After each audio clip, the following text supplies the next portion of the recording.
Everyone, Father Jared Cohen coming to you, pastor of St. Joseph Pillar of Families here in Shelby County, just with your monthly Beacons of Light update. So, just so that monthly update, and so we'll be covering just the office open house, new logo, Procurator mandate, and then also Pastoral Council election. So those are the four things on the agenda today.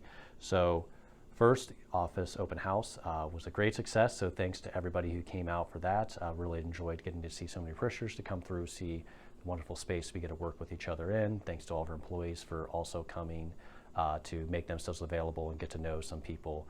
And then also just a big thanks to Jill Heitmeyer and the other staff members who helped her to pull together, the cookies and just other aspects of it that needed to be done to make it hospitable and welcoming and all those many good things. And so it was great to see a lot of parishioners there. There was a lot of joy, a lot of laughter, and even just a great opportunity for me to get to meet some of my employees' families. So that was a great experience. And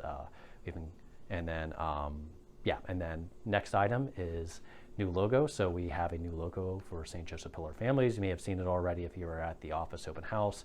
You may have gotten little stickers that showed, the new logo. And so deeply grateful to parishioner Spicer who helped us to come up with that. And its simplicity and its clarity just in the logo is so great. So it's clearly St. Joseph, clearly him holding our Lord as a child, and so just a beautiful image of what we strive to be, to imitate St. Joseph, to draw close to our Lord, and and ultimately to defend the faith in all that we do. So that logo is just it's such a beautiful sign of unity for a family. So I'm very much so looking forward to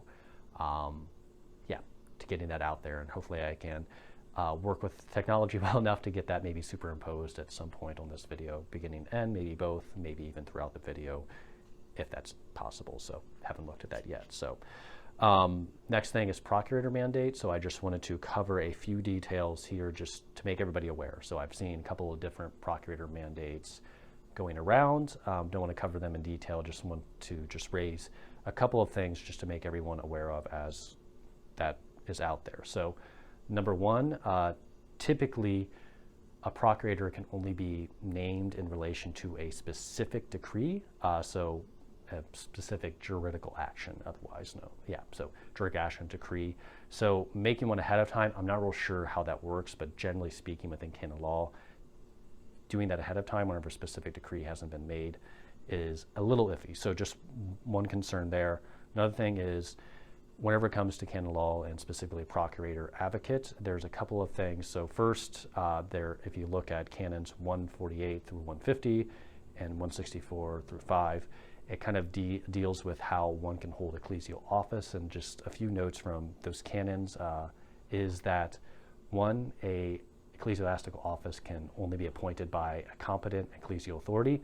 So typically speaking, in a particular diocese, that would be the bishop, the ordinary of a diocese, and anyone that he says can name an individual to an ecclesiastical office. So so that's just one thing to keep in mind there, that has to be named by a competent authority within the church, or otherwise, so that's usually a diocesan bishop or a delegate of his, or as you go up the ladder, the apostolic see and anyone they appoint as capable of naming the people for ecclesiastical offices. So typically how that works, and then also just something to be aware of too whenever it comes to our procurator, the qualification. So in canon 1483, so again that canon is 1483, it says this: the procurator and advocate must have attained the age of maturity and be of good reputation. Moreover, their advocate must be a Catholic unless the diocesan bishop permits otherwise. A doctor in canon law or otherwise truly expert and approved by the same bishop.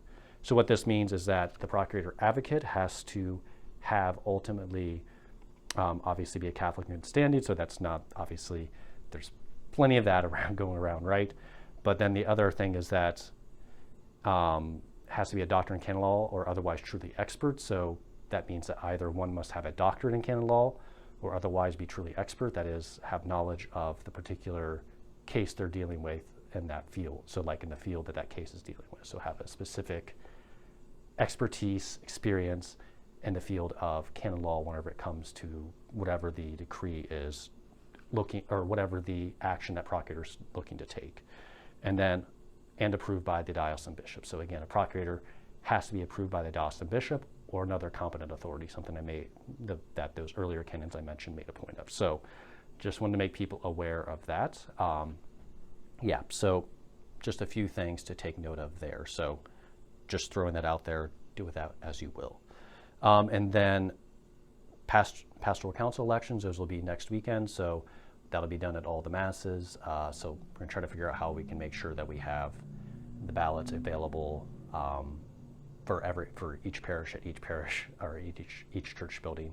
So and each mass. So still figuring those details out a little bit, still working that out. But then also note that you can call in and vote this next week because the pastoral council candidate biographies should be inserts in your bulletin this weekend. So that's that, and I hope that each and every one of you have a great weekend. And again, thanks to the office open house, excited about the new logo.